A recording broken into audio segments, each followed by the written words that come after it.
When you look at it, Simon, how imperative was Champions League football for Tottenham, do you think, with two key components here, Conte and Kane, seeing their contracts expire in a year's time? So what we're switching the bottle away from Tottenham going to lose Conte at the beginning of the season or the middle of the season because he's not happy with Daniel Levy. Now we're going to turn it on to them that they've got some success, and how long was Conte's contract going to last and how long is Kane?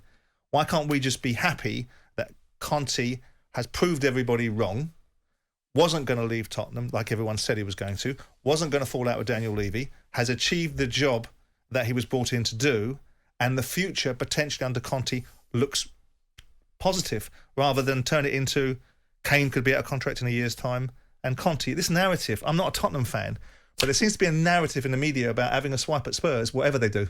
Not really, because it goes to show a year is a long time in football. A year ago, Harry Kane was trying to negotiate a move to City.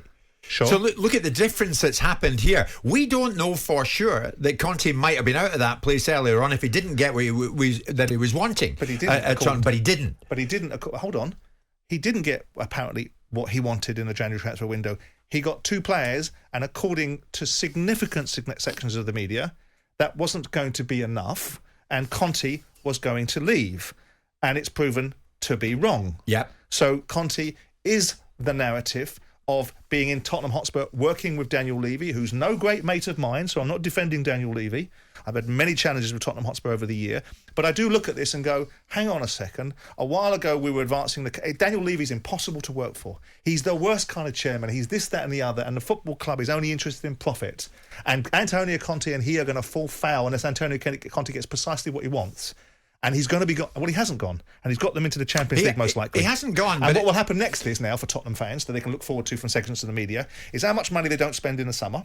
Because if they don't spend precisely what the media think Tottenham should spend, then it will swing back to Daniel Levy being a skinflint and Conte going out the door.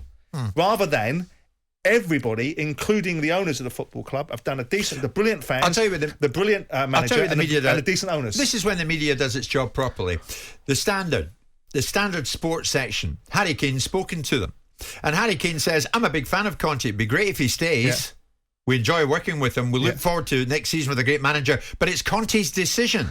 Well, of course it's Conte's decision. But the fact of the matter is Harry Kane talks to everybody, it would appear. And the outcomes of what Harry Kane tells the media doesn't very, very, very often manifest itself. I mean, he goes on to say, I'm sure Conte will talk to the club and decide on his future. So there's a suggestion there that nothing is certain as many people might think it is. Crossing the road and looking the wrong way means get run over. The bottom line is Antonio Conte didn't leave in a huff like most people forecast. Tottenham have achieved something that most people forecast that he wouldn't. And there hasn't been anarchy at that football club on the basis of Conte being a situation that the media were advancing. No, but after the Burnley result, though, Conte had a bit of a huffy interview when he was manifesting his frustration at what had gone on in the field of play and saying things weren't maybe as he thought they would be at Tottenham. And you get into his ribs about that interview. What do you mean? What interview are we talking about? Because when he was spouting in a frustrated way about what he'd seen from his players against Burnley. I thought he was childish. That's right. And temperamental. That's right. And right. I said, what will happen? But you, in the media, joined that bandwagon. No. What I did was... Yes, you did. No, I didn't. Yeah, I didn't. I suppressed the narrative. The media turned around. Well, what were you doing? Were you creating a storyline? Hold on, I'll answer the question. What I was doing was clarifying that the behaviour of the manager was childish and temperamental, and what would happen was that the manager would get put back in his box, and it wasn't the beginning of the end. Because what was being written was, here it comes now, Conte's out the door, Tottenham are in a state of flux again, it's a disaster, it's because of Daniel Levy, it's because of that relationship, and it was all wrong. Because Conte has had a reason. And every now and again, these temperamental, highly strung managers that sometimes forget their place are going to say things that possibly we can turn into whatever we want to turn it into. So I didn't do that. What I did was say, temperamental tosh, put him back in his box, Daniel, which is pretty much what was done. You like alliteration, don't you? Temperamental tosh. I remember that. Is this the most pivotal summer yet in Levy's tenure at Spurs? It's a huge opportunity is what it is. Yeah. Because they wasted an opportunity in 2019. Whether they wasted it because they wanted to build a stadium and they had finances redirected there, or whether they wasted it because they lost faith in Pochettino, or whether they wasted it because Daniel's a skinflint, right? The bottom line is they wasted an opportunity. They've got it again.